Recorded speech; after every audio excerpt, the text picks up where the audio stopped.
Puno sretnih lica, čini se najsretnije Darija Damjanovića. Pa dobro, šta reći, ne znam, možda me umor malo isladao, ali neću reći da sam ja najsretniji sam što je cijeli klub i cijela ekipa što smo prošli dalje.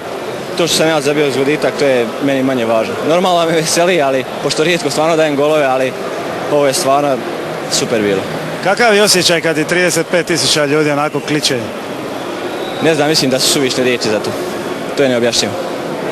Mnogim tvojim suigračima čini se da su drhtale noge na početku utakmice. Pa dobro, mi smo izuzetno, ajmo reći, mlada ekipa, donekle iskusna, imamo malo starih igrača, možda malo više mladih i mi stariji možda iskusniji za koju nogu ispred moramo da im budemo podrška i da im pomognemo s tim da i oni nama pomognu i mislim da smo mi pokazali da smo jedan kolektiv danas i da je pobijedila cijela momčad, ne pojedinac.